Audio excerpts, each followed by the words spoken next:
बच्चों स्वागत है आपका आपके अपने YouTube चैनल रोजगार विद सचिन पर। आज मैं फिर रीजनिंग की मिक्स क्वेश्चनों की क्लास लेके आया हूँ। इससे पहले बच्चों हमने क्लास 16 आपको करा दी है, आज क्लास नंबर 17 होगी हमारे पास। आइए चलते हैं सवाल पहले की ओर। तो बच्चों ये अभी रेलवे ग्रुप डी के एग्जाम की डेट अनाउंसमेंट हुई है, उसी को मद्देनजर रखते हुए क्लास बनाई जा रही है। तो आज का जो पहला क्वेश्चन है बच्चों, हमारे पास पहला क्वेश्चन ये है, लिखेंगे सभी विद्यार्थी कि यदि लिखेंगे RAM, राम का कोड हम लोग लिखेंगे 27, MOHAN का कोड लिखेंगे बच्चों 125। तो हमें बताना है यहाँ पर RAM VEER का कोड क्या होगा। बच्चों पहला क्वेश्चन ये है कि यदि RAM का कोड 27 है, MOHAN का कोड 125 है, तो RAM VEER का कोड क्या होगा। अब ध्यान दो, सवाल करते हुए इन सभी बातों का हमें ध्यान रखना होता है बच्चों कि ये जो 27 बना ये कहाँ कैसे आया, किसी संख्या का वर्ग या घन तो नहीं है। ये 125 किसी संख्या का वर्ग या घन तो नहीं है। अब देखो यहाँ पर 1 2 3 कितने अक्षर हैं, 3। अगर 3 की पावर 3 कर दूं बच्चों तो कितना निकल के आएगा, 27।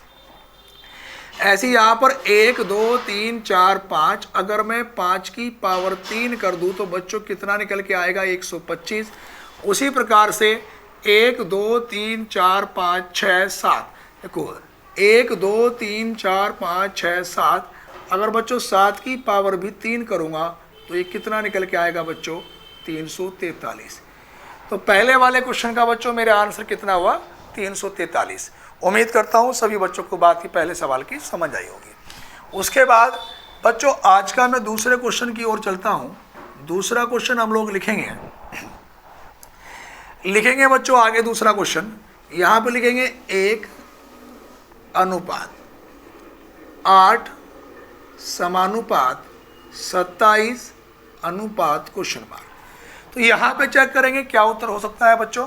तो देखो यहाँ पर बच्चों मेरे पास ये 1 की पावर 3 करूँगा तो 1 ही आएगा, 2 की पावर 3 करूँगा बच्चों 8 आएगा, 3 की पावर 3 करूँगा 27 आएगा बच्चों, 4 की पावर 3 करूँगा तो बच्चों कितना आएगा, 64। तो मेरे उत्तर का सही आंसर क्या होगा बच्चों, 64 होगा। उसके बाद बच्चों में क्वेश्चन नंबर 3 की ओर मैं आज लोग चलूँगा आप लोगों के लिए। क्वेश्चन नंबर 3 पे आप लोग चलेंगे सभी विद्यार्थी। लिखेंगे बच्चों कि यदि E बराबर लिखेंगे 10, उसके बाद लिखेंगे ACT बराबर 48 हो तो लिखेंगे MAT बराबर क्या। अब यहाँ पर ध्यान देंगे, बड़ा अच्छा क्वेश्चन है बच्चों ये भी। E का नंबर कितना बेटा, 10। अब देखो वास्तविकता में बच्चों E का नंबर होता कितना है, 5। हो सकता हो कि 5 की गुणा 2 से कर दी हो, डबल करके 10 बन गया हो। यहाँ पर बच्चों A का नंबर 1, C का नंबर 3 और T का नंबर 20। तो 20 और 3 23 और 1 24। अगर बच्चों मैं 24 की भी गुणा 2 से करूँगा तो कितना बन जाएगा, 48। उसी प्रकार M का नंबर 13, A का नंबर 1, T का नंबर 20। तो देखो 13 और 1 14, 14 में अगर बच्चों में 20 जोड़ूंगा तो मेरे पास कितना निकल के आएगा, ये 2 और 1 3 34। और 34 की भी मल्टीप्लाई में कितने से करूंगा, 2 से, तो 2 चौक 8 और 2 तिया 6। तो बच्चों मेरा आंसर कितना निकल के आएगा, 68 निकल के आएगा। यहाँ तक सभी विद्यार्थियों को मेरी बात समझ आ रही होगी। उसके बाद बच्चों क्वेश्चन नंबर 3 के बाद हम आज के क्वेश्चन नंबर 4 पे चलेंगे।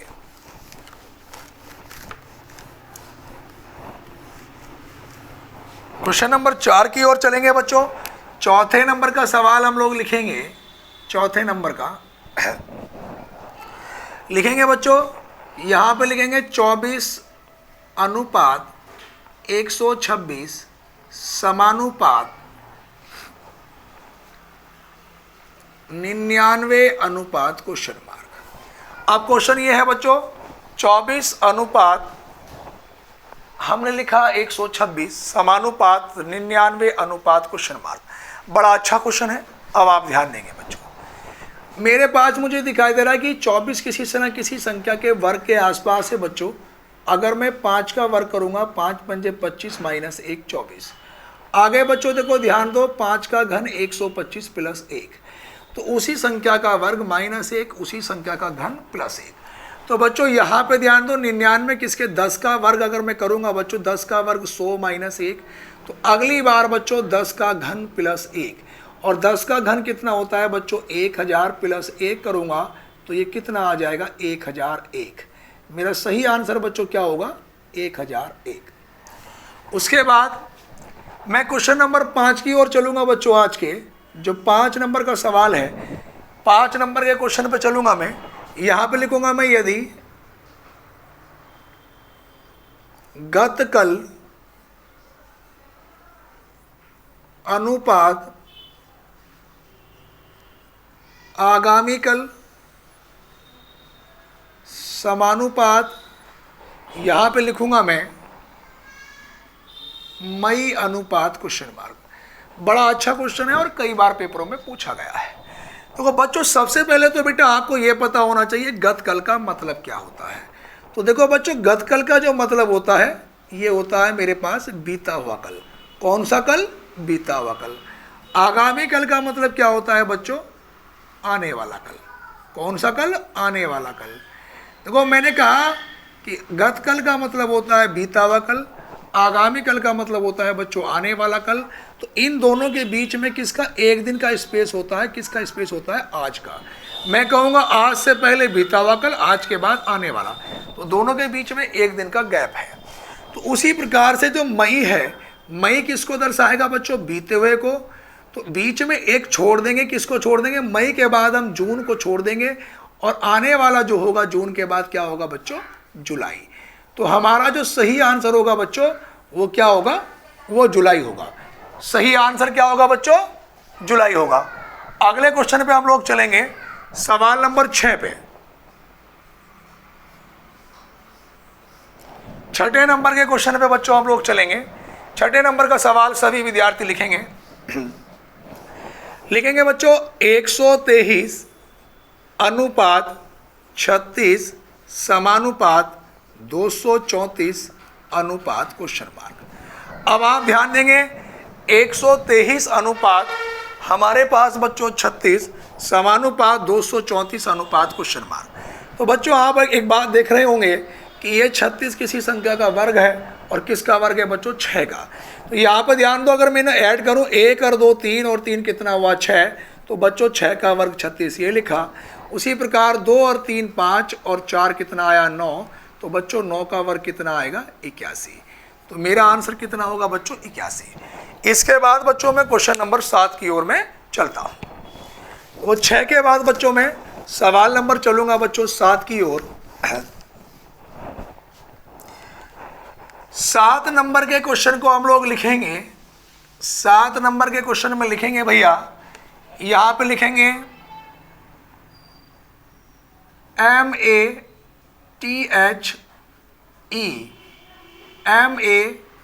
MATHEMATICS शब्द में अक्षरों के ऐसे कितने युग्म हैं? युग्म का मतलब देखो बेटा, युग्म का मतलब होता है जोड़े। युग्म का मतलब कितना होता है? जोड़े। पेपरों में क्वेश्चन पूछा जाता है कि कोई भी शब्द दे देता है, शब्द में अक्षरों के ऐसे कितने युग्म या जोड़े हैं जिनके बीच में उतने ही अक्षर होते हैं जितने कि अंग्रेजी वर्णमाला में उनके बीच में आगे एवं पीछे दोनों दिशाओं में होते हैं। तो कुल मिला के हमें युग्म बनाने हैं, पेयर बनाने हैं, जिसे बोलते हैं हम लोग जोड़े। अब देखो ये मैंने तुम्हें टेक्निक बता रखी है करने की। देखो बच्चों M का नंबर 13, A का नंबर 1, T का नंबर 20, H का 8, E का 5, M का 13, A का 1, T का 20, I का 9, C का 3 और बच्चों S का नंबर कितना है? 19। अब आप ध्यान दोगे, आप 13 से चलेंगे, 13 के बाद 14 नहीं लिखा, 13 14 15 16 17 18 19 20। देखो बच्चों आप 13 से चले और देखो 13 के बाद 14 नहीं लिखा, फिर 15 16 17 18 19 20। आप 20 पे आए और 20 ही लिखा है तो एक जोड़ा बना। 13 से अगला जोड़ा इसलिए नहीं बनेगा बच्चों कि 20 से बड़ी कोई संख्या ही नहीं लिखी है। उसके बाद मैं 1 से आऊँगा, 1 2 3 4 5 6 7 8 9 10 नहीं बनेगा। चाहे दोबारा देख लो, 1 2 3 4 5 6 7 8 9 10 नहीं बनेगा। 20 से इसलिए नहीं बनेगा, 20 से बड़ा कोई अंक ही नहीं है। 8 9 10 11 12 13 14 15 नहीं बनेगा। 5 से 5 6 7 8 9। देखो बच्चों, एक बना 5 से 9। देखो 5 6 7 8 और 1 9, तो जोड़े कितने बन गए बच्चों? 2 बने। उसके बाद आगे कोई नहीं बनेगा इससे। अब 13 से आएंगे, 13 14 15 16 17 18 नहीं बनता। 1 से 1 2 3 4 5 नहीं बनेगा। 20 से इधर से और कोई जोड़ा नहीं बनेगा। अब इधर की साइड से देखेंगे, 19 20 21 21 से बड़ा कोई अंक ही नहीं है, बनेगा ही नहीं। 3 4 5 6 7 8 9 10 11 12 नहीं बनता।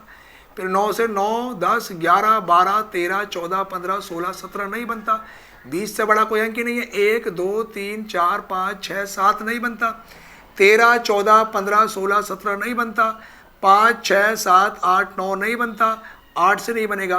तो भैया जोड़े कितने बने बेटा? 2 बने। तो मेरे पास इसमें जोड़े कितने होंगे बेटा? 2। तो मेरा जो सही उत्तर होगा बच्चों वो कितना होगा? 2 होगा। उसके बाद बच्चों मैं क्वेश्चन नंबर 8 की ओर चलता हूँ। 8 वाले क्वेश्चन में लिखेंगे हम लोग, दिए गए विकल्पों को सार्थक क्रम के अनुसार लगाइए। दिए गए विकल्पों को सार्थक क्रम के अनुसार व्यवस्थित करें। व्यवस्थित करें। ये सवाल भी पेपरों में आजकल बहुत आ रहा है बच्चों। क्वेश्चन ये है कि सार्थक क्रम के अनुसार व्यवस्थित करें। यहाँ पे सार्थक का जो मीनिंग होगा बच्चों, हमारे पास आरोही क्रम छोटे से बड़े की ओर। आपने असेंडिंग और डिसेंडिंग ऑर्डर पढ़ा होगा। अगर कई बार छोटे से बड़े में नहीं देता है तो फिर मजबूरी में अवरोही से आरोही क्रम लगाना पड़ता है। आप देखो, ध्यान दो बच्चों, वो आपको पॉइंट देगा। जैसे पहला वाला देगा मेरे पास भैया, वो देगा आपका यहाँ पे देगा वो आपका ग्राम। नंबर 2 पे देगा वो राज्य। नंबर 3 पे देगा वो जिला। नंबर 4 पे वो देगा आपकी तहसील। और नंबर 5 पर बच्चों वो देगा देश। तो 5 विकल्प देगा बच्चों। इन 5 विकल्पों में से आपको 4 या 5 विकल्प देगा, एक विकल्प सही होगा, वो हमें लगाना है। तो सबसे पहले अकॉर्डिंग हमें देखना कि सबसे पहले कौन सी वैल्यू आ सकती है। तो यहाँ पे ग्राम, ग्राम का मतलब गांव, तो सबसे छोटी यूनिट इकाई जो होती है बेटा वो ग्राम ही होती है। तो सबसे पहले कौन सा आएगा मेरे पास? ग्राम। और ग्राम का नंबर कितना होगा बच्चों? 1 होगा। गांव से बड़ा राज्य नहीं होगा, जिला नहीं होगा। गांव से ऊपर लेवल पे क्या होती है? तहसील होती है, सही है ना। तो मेरे पास तहसील का नंबर कितना है बेटो? 4। तहसील से ऊपर लेवल की वैल्यू क्या होगी बच्चों? जिला होगा। जिले का नंबर 3 है। जिले से ऊपर वाली यूनिट क्या होगी बच्चों? राज्य होगी 2। और फिर क्या होगा बच्चों? देश। तो मेरे पास जो 4 या 5 विकल्प मिलेंगे, उन 4 या 5 विकल्पों में से एक विकल्प मिलेगा बच्चों।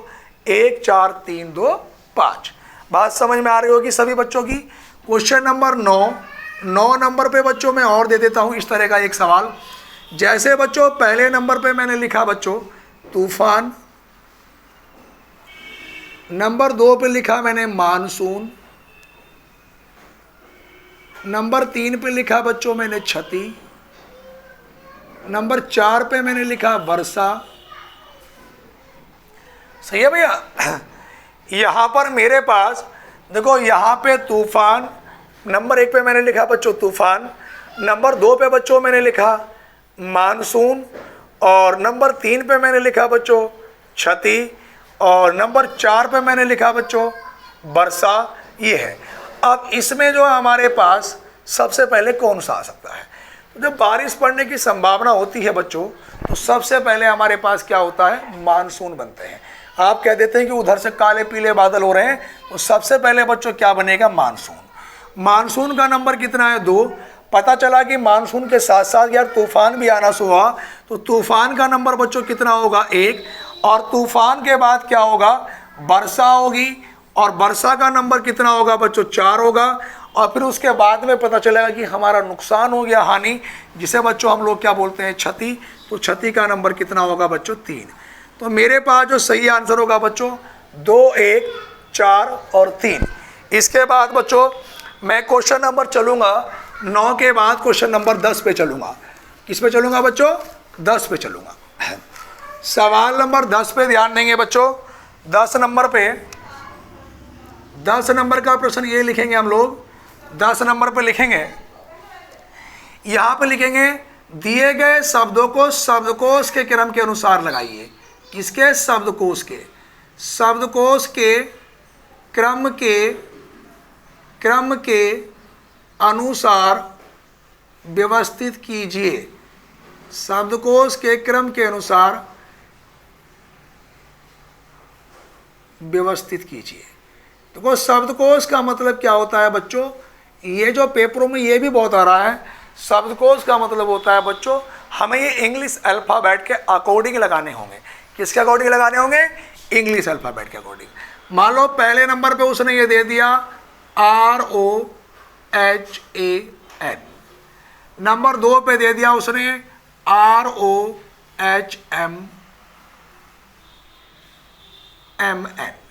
नंबर 3 पे दे दिया बच्चों उसने ROMAN,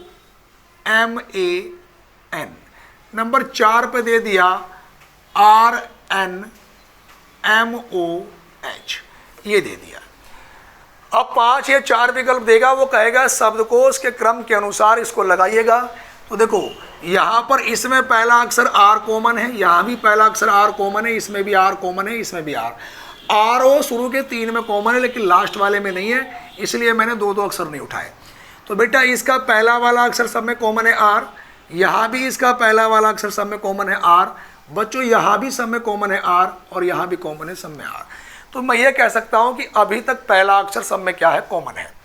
उसके बाद बेटा इसका दूसरा अक्षर क्या है? O, इसका दूसरा अक्षर क्या है? O, इसका दूसरा अक्षर O और इसका अक्षर दूसरा N।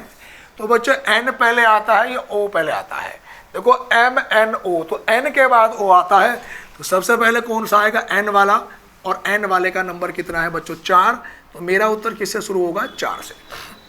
अब ये 3 बचे, तीनों में O तक कंपेयर बिल्कुल इक्वल है। O के बाद अगला अक्षर H, इसमें अगला अक्षर H और इसमें अगला अक्षर क्या है? M। तो बच्चों H पहले आएगा या M पहले आएगा? H।